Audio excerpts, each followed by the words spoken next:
Imagine inventing the future and then losing it. Kodak wasn't just another camera company. For nearly a century, it captured the world's memories, family vacations, weddings, birthdays, historic moments.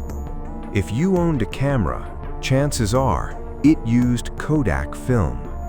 At its peak, Kodak employed over 145,000 people and dominated the global photography market.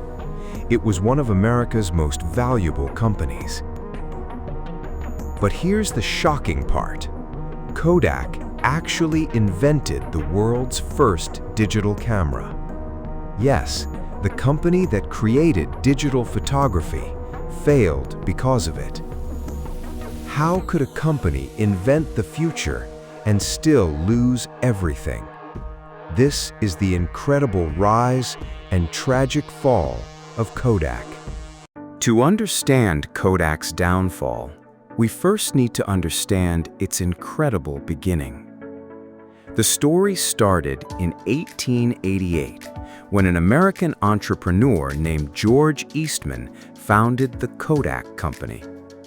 At that time, photography was expensive, complicated, and only professionals could afford it. George Eastman had one simple vision. He wanted photography to be easy for everyone.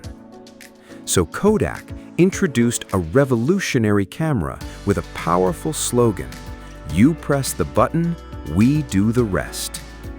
Customers simply took pictures, mailed the camera back to Kodak, and the company developed the film, printed the photos, and returned everything. It was simple, it was affordable, and people loved it. Within just a few decades, Kodak became the face of photography around the world. Vacations, birthdays, weddings, almost every precious memory was captured on Kodak film. By the 1970s, Kodak controlled nearly 90% of the film market in the United States. It wasn't just selling cameras, it was selling memories. The company was making billions of dollars every year, and to many people, Kodak looked unstoppable. But behind the scenes, a silent revolution was already beginning. One invention would change photography forever. In 1975, something extraordinary happened inside a Kodak laboratory. A young electrical engineer named Stephen Sasson built the world's first digital camera. It was far from perfect.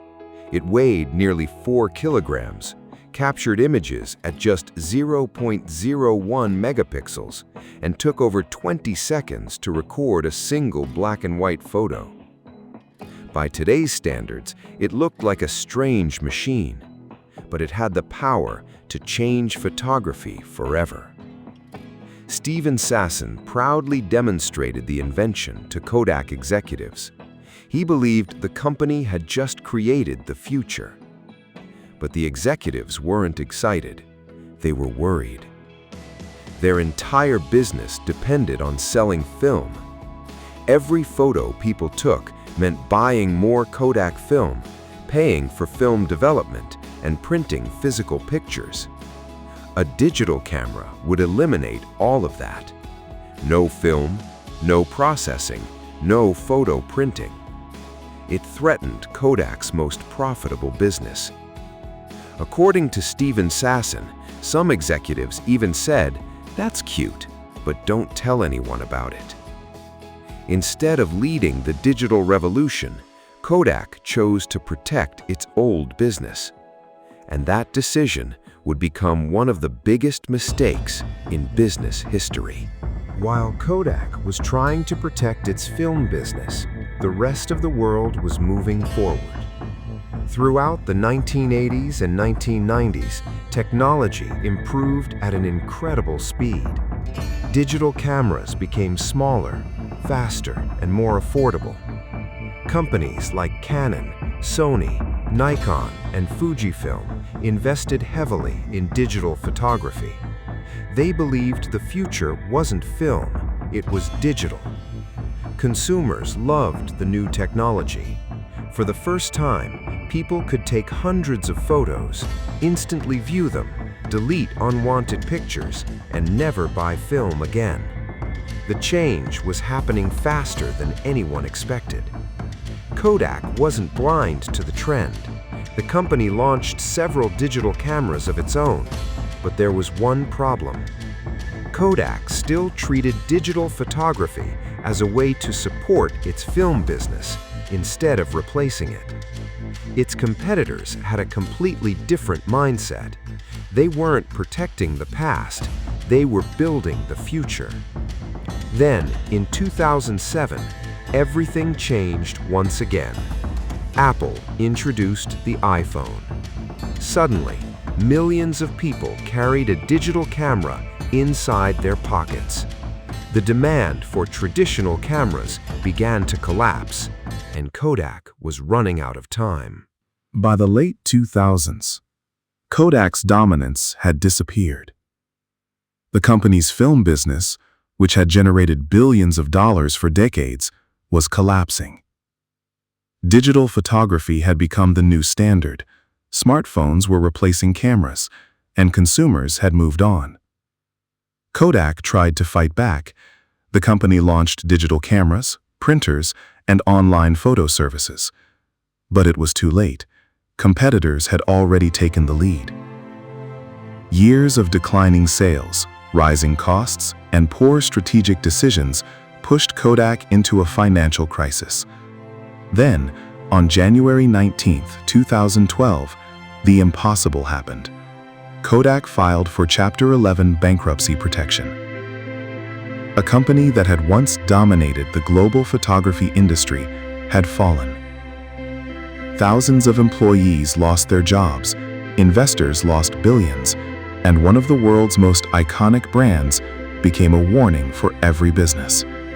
Kodak eventually emerged from bankruptcy, but it was no longer the giant it once was. The world had moved on, and Kodak had missed its moment. Business lessons and conclusion. Kodak's story isn't just about a camera company. It's a story about innovation, fear, and the cost of refusing to change. So, what can every entrepreneur, every business leader, and every company learn from Kodak? Lesson 1. Never fear your own innovation. If you don't disrupt your own business, someone else will. Lesson 2. Success today does not guarantee success tomorrow. Markets change. Technology evolves. Customers move on. The companies that survive are the ones that adapt. Lesson 3. Don't protect the past. Build the future. Kodak tried to protect its film business. Apple, Canon, and many others focused on creating the next generation of technology. That's why they won. Today, Kodak still exists, but it no longer defines the future of photography. The company that invented the digital camera failed to lead the digital revolution. And that's what makes Kodak one of the greatest business case studies in history. If you enjoyed this story, subscribe to the Business Story Lab.